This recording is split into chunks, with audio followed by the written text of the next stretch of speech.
OD साहित्य तो बहुत क्षुद्र गल्प रही किंतु किछि कहानी अछि जहाँ मन भितरे कोठी गोटे जागा करि जाए। हाँ सत कथा। आ माटी माटाळ ठीक सेमिति गोटे सृष्टि। आज आमे चेष्टा करिबा एई गल्पर टिके गभीर को जीवा पाई। आम पाखरे गोटे मनस्तात्विक समीक्षा अछि ताकू ही आधार करिबा। हाँ आमर आज उद्देश्य खाली कहानीटा कहिबा नुहे बरং माने चरित्र मानंक मन भितरे कौन चलीछि सेई अंतर्द्वंद को बुझिबा। आउ से समयर समाज तार चाप एकदम से सबु विश्लेषण करिबा और देखिबा जे ए गल्प आजी भी काहींकी एते रेलेवेंट माने प्रासंगिक। अच्छा आलोचना आरंभरू ए जो शीर्षक माटी माटाळ एइटा विषय रे टिके कथा आबा। एहर अर्थ कौन होई पारे माने भावार्थ। माटी माटाळ ए शब्दटा निजे ही गोटे अवस्था को बुझौछि। एक प्रकार मानसिक दोरायमान स्थिति बुझिले तो। हाँ हाँ जेउठी जणे माने ठीक भावे किछि निष्पत्ति नहीं पारुनी दुईटा किंबा अधिका बाटो भितरे पड़िछि कोउटा ठीक कोउटा भूल कुआडे जीव एमिति गोटे अनिश्चित अवस्था। अच्छा आम पाखरे जो समीक्षा अछि सेथिरे कुहे जाइछि एइटा खाली द्विधा नुहे एहा एक गभीर मानसिक अशांति एक प्रकार दिगहरा अवस्था आड़कू इशारा करुछि। बुझेली ताहेले तो ए शीर्षक पूरा गल्पर जो मूल भावना ताकू धरी रखिछि। निश्चय। एबे चालंतु से मूल विषयवस्तु को जो केंद्रीय द्वंद्व कथा आपण कहूथिले समीक्षा अछि एटा मुख्यतः नैतिकता आउ व्यक्तिगत स्वार्थ भितरर संघर्ष टिके एहा को खोली कहिबि कि। हाँ एटा तो गल्पर मेरुदंड कहिले चले किंतु देखंतु समीक्षा एहाकू आउ टिके भितर को नेकी जाउछि कहूछि एइटा खाली ठीक भूल कि नीति लाभर गोटे सीधा सड़क द्वंद्व नुहे। अच्छा एहा देखौछि केमिति जणे साधारण मनीष आम भଳି ता निज परिचित परिवेश भितरे जेतेबेले एमिति गोटे नैतिक द्वंद्वर सामना करे ता भितरे कौन चले माने तार मनस्तत्व केमिति काम करे। हाँ गोटे पटे अछि ता अंतरात्मार डाक समाजरू शिखिथिबा कथा पिलादिनर संस्कार एसबु ताकू नैतिक बाट देखौछि। ठीक आउ अन्य पटे वास्तव जीवनर चाप अभाव थाइपारे लोभ थाइपारे किंबा अन्य मानंकठू भलरे चलिबार इच्छा ए सबु। आउ गल्पर जो मुख्य चरित्र नायक से तो ए संघर्षर गोटे जीवंत उदाहरण। समीक्षारे नायकर मनस्थिति को नेइकी किछि निर्दिष्ट कथा कुहा जाइछि कि माने काहींकि सेते द्वंद्वरे पडुछि। हाँ हाँ कुहा जाइछि समीक्षारे गोटे बहुत इंटरेस्टिंग दिग देखा जाइछि कुहा जाउछि नायकर ए जो माटी माटाळ अवस्था एटा खाली परिस्थिति जोगु नुहे। ओहो एहा बुधुए तांको भितरे थिबा एक प्रकार कॉग्निटिव डिसोनेंस बा जाहाको आमे बौद्धिक असंगति कहिबा तार परिणाम होई पारे। एटा टिके बुझी दियंतु। माने तांकर विश्वास बा मूल्यबोध गोटे कथा कहूछि किंतु वास्तवता परिस्थिति बा निज स्वार्थ तांकु आउ गोटे पटकू टाणुछि। अच्छा एई जो दुईटा विपरीत भावना एहा भितरे से बैलेंस करि पारु नाहंती आउ सेथि पई गोटे मानसिक जंत्रणा भोगुछंती।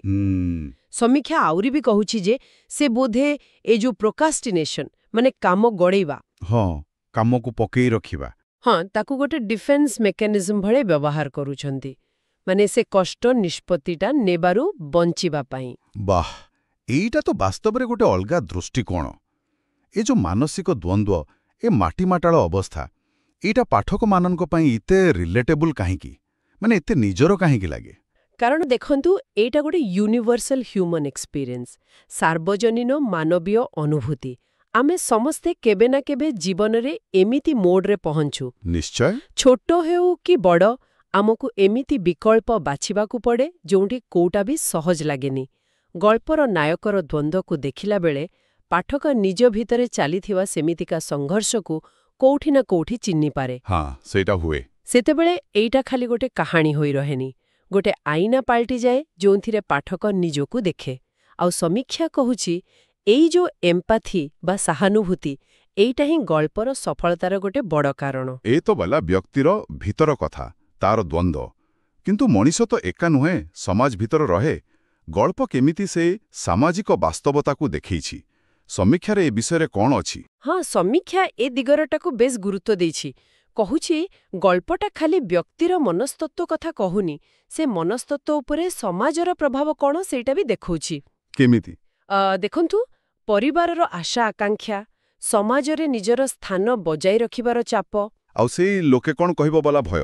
ଏକଦମ ସେଇ ଭୟ, ପଡ଼ୋଶୀ କ'ଣ ଭାବିବେ, ଗୋଷ୍ଠୀର ନୀତି ନିୟମ, ଏସବୁ କେମିତି ଜଣେ ଲୋକର ବ୍ୟକ୍ତିଗତ ନିଷ୍ପତ୍ତିକୁ ପ୍ରଭାବିତ କରୁଛି। ହଁ, ଆଉ ତା ଭିତରେ ଯୋଉ ଦ୍ୱନ୍ଦ୍ୱ ଚାଲିଛି ତାକୁ ଆହୁରି କେମିତି ଜଟିଳ କରିଦେଉଛି ସେଇଟା ଗଳ୍ପରେ ବହୁତ ସ୍ପଷ୍ଟ ଭାବରେ ଅଛି। ମାନେ ନାୟକର ଦ୍ୱନ୍ଦ୍ୱ ଖାଲି ତା ନିଜର ନୁହେଁ। ନା ନା, ବିଲକୁଲ ନୁହେଁ, ବାହାରର ଚାପ ବି ହଁ, ସେଇଟା ବହୁତ ବେଶୀ। ଏଥିରେ ଗଳ୍ପର ଯୋଉ ଅନ୍ୟ ଚରିତ୍ରମାନେ ଅଛନ୍ତି ସେମାନଙ୍କ ଭୂମିକା ବି ବହୁତ ଗୁରୁତ୍ୱପୂର୍ଣ୍ଣ। ସିଆ ପଚାରିବାକୁ ଯାଉଥିଲି, ସେମାନଙ୍କ ବିଷୟରେ କ'ଣ କୁହାଯାଇଛି? ସମୀକ୍ଷା ଏହାକୁ social ecosystem of the dilemma ବୋଲି କହୁଛି, ମାନେ ଦ୍ୱନ୍ଦ୍ୱର ସାମାଜିକ ପରିବେଶ। ଗଳ୍ପର ଅନ୍ୟ ଚରିତ୍ରମାନେ ଖାଲି ସାଇଡ୍ କ୍ୟାରେକ୍ଟର୍ସ ନୁହାନ୍ତି, ସେମାନେ ବି ଏଇ ଦ୍ୱନ୍ଦ୍ୱର ଗୋଟେ ଗୋଟେ ଅଂଶ। ଆଚ୍ଛା, କିଏ ଜଣେ ଅଛି ଯିଏ ବନ୍ଧୁ କି ପରିବାର ଲୋକ ହିସାବରେ ପରାମର୍ଶ ଦେଉଛି, ଯାହା ବେଳେବେଳେ ଦ୍ୱନ୍ଦ୍ୱକୁ ଆହୁରି ବଢ଼ାଇ ଦେଉଛି। ହଁ, ସେମିତି ହୁଏ। କିଏ ଜଣେ ଅଛି ଯିଏ ପ୍ରଲୋଭନ ଦେଖାଉଛି, ଆଉ କିଏ ଜଣେ ହୁଏତ ଚୁପଚାପ ଦେଖୁଛି, ବିଚାର କରୁଛି। ତାର ସେଇ ଚାହାଣୀଟା ବି ନାୟକ ଉପରେ ଚାପ ପକଉଛି। ଏଇ ଚରିତ୍ରମାନେ ଗଳ୍ପକୁ କେବଳ ବାସ୍ତବ କରୁନାହାନ୍ତି, ବରଂ ଦେଖାଉଛନ୍ତି ଯେ ଆମ ନିଜ ଜୀବନର ନୈତିକ ନିଷ୍ପତ୍ତିଗୁଡ଼ିକ ବି କେମିତି ଆମ ଚାରିପାଖ ଲୋକଙ୍କ ଦ୍ୱାରା ପ୍ରଭାବିତ ହୁଏ। ଆଉ ଏଇ ଯୋଉ ସାମାଜିକ ପରିବେଶ, ଏହାର ଚିତ୍ରଣ ପାଇଁ ଲେଖକ ତ ଓଡ଼ିଶାର ପରିବେଶ, ଗାଁ ଗହଳି ହଉ କି ସହରତଳି, ତାକୁ ବ୍ୟବହାର କରିଛନ୍ତି। ଏହାର କିଛି ବିଶେଷତ୍ୱ ଅଛି କି? ହଁ, ନିଶ୍ଚୟ ଅଛି। ସମୀକ୍ଷା କହୁଛି ଏଇ ଯୋଉ ସ୍ଥାନୀୟ ପୃଷ୍ଠଭୂମି, ଏଇଟା ଗଳ୍ପକୁ ଗୋଟେ ନିର୍ଦ୍ଦିଷ୍ଟ ସାଂସ୍କୃତିକ ଗଭୀରତା ଦେଇଛି। କେମିତି? ଦେଖନ୍ତୁ, ଓଡ଼ିଆ ପରିବାରର ଗଢ଼ନ, ସମ୍ପ୍ରଦାୟ ଭିତରେ ଲୋକଙ୍କ ଭିତରେ ଯୋଉ ସମ୍ପର୍କର ଜାଲ, ପୁଣି ପାରମ୍ପରିକ ବିଶ୍ୱାସ ଆଉ ଆଧୁନିକ ଚିନ୍ତାଧାରା ଭିତରେ ଯୋଉ ଟଣାଅଟରା, ହଁ, ଏସବୁ ନାୟକର ଦ୍ୱନ୍ଦ୍ୱକୁ ଆହୁରି ଅଥେଣ୍ଟିକ୍ ମାନେ ପ୍ରାମାଣିକ କରୁଛି। ଏଇଟା ଖାଲି ଗୋଟେ କାଳ୍ପନିକ ଚରିତ୍ରର ମନକଥା ହେଇ ରହୁନି, ବରଂ ଏକ ନିର୍ଦ୍ଦିଷ୍ଟ ସମୟ ଆଉ ସ୍ଥାନର ସେ ସାମାଜିକ ସାଂସ୍କୃତିକ ପରିବେଶରେ ବଞ୍ଚୁଥିବା ଜଣେ ପ୍ରତିନିଧି ଚରିତ୍ରର କାହାଣୀ ପାଲଟି ଯାଉଛି। ସେଥିପାଇଁ ପାଠକ ଆହୁରି ଭଲ ଭାବରେ ଯୋଡ଼ି ହୋଇପାରୁଛି। ଏବେ ଆସନ୍ତୁ ଭାଷା ଆଉ ଶୈଳୀ ଉପରକୁ। ସମୀକ୍ଷାରେ ଏହାର ଭାଷାକୁ କୁହାଯାଇଛି ସରଳ କିନ୍ତୁ ଶକ୍ତିଶାଳୀ। ଏହାର ମହତ୍ୱ କ'ଣ? ଏହାର ମହତ୍ୱ ବହୁତ ବେଶୀ। ସାହିତ୍ୟରେ ଭାଷା ହିଁ ତ ସବୁକିଛି, ମାଧ୍ୟମ। ଏ ଗଳ୍ପରେ ଦେଖିବେ ଲେଖକ କିଛି ବଡ଼ ବଡ଼ ଶବ୍ଦ କି ଜଟିଳ ଭାଷା ବ୍ୟବହାର କରିନାହାନ୍ତି। ହଁ, ସେଇଟା ଲାଗେ। ବରଂ ଅତି ସାଧାରଣ, ଆମେ ଯୋଉ ଭାଷା ପ୍ରତିଦିନ କହୁ, ସେହି ଶବ୍ଦରେ ସେ ଗଭୀର ମନସ୍ତାତ୍ତ୍ୱିକ ଅବସ୍ଥାକୁ ଦେଖାଇ ପାରିଛନ୍ତି। ସମୀକ୍ଷା କହୁଛି ଏହି ସରଳତା ହିଁ ଏହାର ଶକ୍ତି। କେମିତି? କାରଣ ଏହା ପାଠକକୁ ଭାଷାର ଜାଲରେ ନ ପକେଇ ସିଧା ନେଇଯାଉଛି ଭାବନାର ମୂଳ ପାଖକୁ।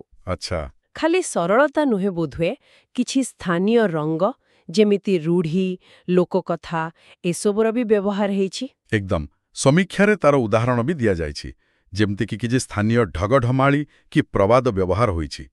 ସେଗୁଡ଼ାକ କ'ଣ କରେ? ଖାଲି ଭାଷାକୁ ସୁନ୍ଦର କରେନି। ଆଉ କ'ଣ କରେ?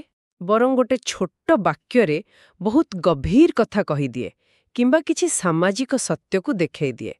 ଏମିତି ପ୍ରୟୋଗ ଗଳ୍ପକୁ ଓଡ଼ିଆ ପାଠକ ପାଇଁ ଆହୁରି ନିଜର କରିଦିଏ। ହଁ, ଆଉ ଚରିତ୍ରମାନଙ୍କର ଚିନ୍ତାଧାରା, ସେମାନଙ୍କର ସାଂସ୍କୃତିକ ପୃଷ୍ଠଭୂମିକୁ ବି ଦୃଢ଼ ଭାବରେ ସ୍ଥାପିତ କରେ। ସମୀକ୍ଷାରେ ଗୋଟେ ନିର୍ଦ୍ଦିଷ୍ଟ ରୂଢ଼ିର ଉଦାହରଣ ଦେଇ କୁହାଯାଇଛି କେମିତି ସେଇଟା ନାୟକର ଦ୍ୱନ୍ଦ୍ୱକୁ ଗୋଟେ ବଡ଼ ସାଂସ୍କୃତିକ ଅନୁଭୂତି ସହ ଯୋଡ଼ି ଦେଉଛି। ଆଉ ଗୋଟେ କଥା ଯାହା ମୋତେ ଭାରି ଭଲ ଲାଗିଲା, ସେଟା ହେଉଛି ଲେଖକ କେମିତି ଖାଲି ଘଟଣାଟା କହିଦେଉନାହାନ୍ତି, ପାଠକକୁ ସିଧା ଚରିତ୍ରର ମନ ଭିତରକୁ ନେଇଯାଉଛନ୍ତି। ସେ ଦ୍ୱିଧା, ଭୟ, ଆଶା, ନିରାଶା ଭିତରେ ଭିତରେ ଯୋଉ ଯୁକ୍ତିତର୍କ ଚାଲିଛି, ସେ ସବୁକୁ କେମିତି ଦେଖେଇଛନ୍ତି। ଏଇଟା ହିଁ ଲେଖକଙ୍କର ସେହି ମନସ୍ତାତ୍ତ୍ୱିକ ଅନ୍ତର୍ଦୃଷ୍ଟିର ପରିଚୟ। ସେ ଖାଲି କ'ଣ ହଉଛି କହୁନାହାନ୍ତି, ବରଂ ଚରିତ୍ର କ'ଣ ଅନୁଭବ କରୁଛି ଆଉ କାହିଁକି କରୁଛି ସେଇଟା ଦେଖାଉଛନ୍ତି। ସମୀକ୍ଷା ଏହାକୁ କହୁଛି ଷ୍ଟ୍ରିମ୍ ଅଫ୍ କନସିୟସନେସ୍ ବା ଚେତନା ପ୍ରବାହ ଶୈଳୀର ଗୋଟେ ସରଳ ରୂପ। ମାନେ ପାଠକକୁ ଲାଗିବ ସତ୍ୟ ଯେମିତି ସେ ନାୟକର ମୁଣ୍ଡ ଭିତରେ ପଶିଯାଇଛି ଆଉ ତା ଭାବନାଗୁଡ଼ିକୁ ସିଧା ଅନୁଭବ କରୁଛି। ଆଚ୍ଛା। ତାର ଦ୍ୱନ୍ଦ୍ୱ, ତାର ନିଜ ସହ ଯୁକ୍ତି, ତାର ଆତ୍ମସମାଲୋଚନା ଏସବୁ ପାଠକ ଆଗରେ ପୁରା ଖୋଲି ହୋଇଯାଉଛି। ଏଇ ଶୈଳୀଟା କ'ଣ କରୁଛି ନା ପାଠକକୁ ଖାଲି ଦର୍ଶକ ରଖୁନି, ତାକୁ ଚରିତ୍ରର ସେଇ ମାନସିକ ଯାତ୍ରାରେ ଜଣେ ସହଯାତ୍ରୀ କରିଦେଉଛି। ତାହେଲେ ଏଇ ଶୈଳୀଟା ହିଁ ପାଠକ ମନରେ ସେଇ ମାଟିମାଟାଳ ଅବସ୍ଥାର ଅନୁଭୂତିକୁ ଆହୁରି ଘଣୀଭୂତ କରୁଛି। ବହୁତ ବଢ଼ିଆ। ଏବେ ଆସନ୍ତୁ ଗଳ୍ପର ମୂଳ ସନ୍ଦେଶ ବା ଶିକ୍ଷା। ସମୀକ୍ଷା ଅନୁସାରେ ମୁଖ୍ୟ ବାର୍ତ୍ତା ସବୁ କ'ଣ ମିଳୁଛି ଏଥିରୁ? ହଁ, ସମୀକ୍ଷା କିଛି ମୁଖ୍ୟ ସନ୍ଦେଶ ଚିହ୍ନଟ କରିଛି। ପ୍ରଥମତଃ ଗୋଟେ ବହୁତ ଗୁରୁତ୍ୱପୂର୍ଣ୍ଣ କଥା, ସେଇଟା ହେଲା ଅନିଶ୍ଚିତତାରେ ରହିବା, ମାନେ କିଛି ନିଷ୍ପତ୍ତି ନ ନେବା। ସେଇଟା ବି ଗୋଟେ ପ୍ରକାର ନିଷ୍ପତ୍ତି। ଓହୋ, ଏଇଟା କେମିତି? ମାନେ ଏଟା ଗୋଟେ ନିଷ୍କ୍ରିୟ ନିଷ୍ପତ୍ତି, କିନ୍ତୁ ଏହାର ପରିଣାମ ବେଳେବେଳେ ଗୋଟେ ଆକ୍ଟିଭ ଭୁଲ ନିଷ୍ପତ୍ତିଠୁ ବି ବେଶୀ ଖରାପ ହୋଇପାରେ। ଯେତେବେଳେ ଆମେ ଦ୍ୱନ୍ଦ୍ୱରେ ରହି କିଛି କରୁନା, ଆମେ ପରିସ୍ଥିତିକୁ ନିୟନ୍ତ୍ରଣ କରିବାର ସୁଯୋଗଟା ହରେଇ ଦଉ। ଏଇଟା ତ ବାସ୍ତବରେ ଚିନ୍ତା କରିବା କଥା। ଆଉ କ'ଣ? ଦ୍ୱିତୀୟ କଥା ହେଲା, ଗଳ୍ପ ଦେଖାଉଛି ଯେ ନିଷ୍ପତ୍ତି ନେବାର ଯଦି ବହୁତ ଡେରି ହୁଏ, ବେଳେବେଳେ ଆମ ପାଖରେ ଯୋଉ ବିକଳ୍ପ ଥିଲା ସେଗୁଡ଼ାକ ଆଉ ନଥାଏ। ସବୁ ସୁଯୋଗ ହାତରୁ ଚାଲିଯାଏ। ସମୟ କାହାକୁ ଅପେକ୍ଷା କରେନି। ଠିକ୍ ସେହି ମାଟିମାଟାଳ ଅବସ୍ଥାରେ ବେଶୀ ସମୟ ରହିବା ଦ୍ୱାରା ନାୟକ କେମିତି ଦୁଇ କୂଳ ହରେଇବାର ସଙ୍କଟରେ ପଡ଼ୁଛି, ସେଟା ଗଳ୍ପ ଇଙ୍ଗିତ ଦଉଛି। ଆଉ ତୃତୀୟ ଶିକ୍ଷା ବୋଧେ ମନର ସ୍ପଷ୍ଟତା ବିଷୟରେ କିଛି? ହଁ, ତୃତୀୟ ସନ୍ଦେଶଟି ହେଲା, ଜୀବନ ତ ଆମକୁ ବାରମ୍ବାର ଏମିତି ନୈତିକ ଦ୍ୱନ୍ଦ୍ୱ ଆଉ କଠିନ ପରିସ୍ଥିତିର ସାମ୍ନା କରାଇବ। ଏଟା ଗୋଟେ ପରୀକ୍ଷା ଭଳି। ଠିକ୍। ଏଇ ପରୀକ୍ଷାରେ ପାସ୍ କରିବାକୁ ହେଲେ ମନରେ ସ୍ପଷ୍ଟତା ଦରକାର, ନିଜ ମୂଲ୍ୟବୋଧ ଉପରେ ଦୃଢ଼ ବିଶ୍ୱାସ ଦରକାର, ଆଉ ନିଷ୍ପତ୍ତି ନେବାର ସାହସ ଦରକାର। ସେହି ମାଟିମାଟାଳ ଅବସ୍ଥାର ବାହାରିବାକୁ ହେଲେ ନିଜ ଭିତରେ ଗୋଟେ ପକ୍କା ଦିଗ ଠିକ୍ କରିବାକୁ ପଡ଼ିବ। ଆଉ ସେ ସ୍ପଷ୍ଟତା ଆସିବ କୋଉଠୁ? ସମୀକ୍ଷା କହୁଛି, ସେଟା ଆସିବ ଆତ୍ମଚିନ୍ତନରୁ, ନିଜ ଭିତରର ସ୍ୱର, ନିଜ ଅନ୍ତରାତ୍ମାର ଡାକ ଶୁଣିବାରୁ। ଆଉ ଶେଷରେ ସେଇ ପ୍ରଲୋଭନ ଆଉ ନୈତିକ ସାହସ, ଏ ବିଷୟରେ ବି କିଛି ସନ୍ଦେଶ ଥିବ। ନିଶ୍ଚୟ। ଚତୁର୍ଥ ଏବଂ ବୋଧହୁଏ ସବୁଠୁ ଗୁରୁତ୍ୱପୂର୍ଣ୍ଣ ସନ୍ଦେଶ, ସେଇଟା ହେଲା, ଦେଖନ୍ତୁ, ମଣିଷ ହିସାବରେ ଆମ ମନରେ ଇଚ୍ଛା ଆସିବ, ଆକାଂକ୍ଷା ଆସିବ, ଏପରିକି ଲୋଭ କି ପ୍ରଲୋଭନ ବି ଆସିପାରେ। ଏଇଟା ବହୁତ ସ୍ୱାଭାବିକ। ହଁ, ତା ତ ହୁଏ।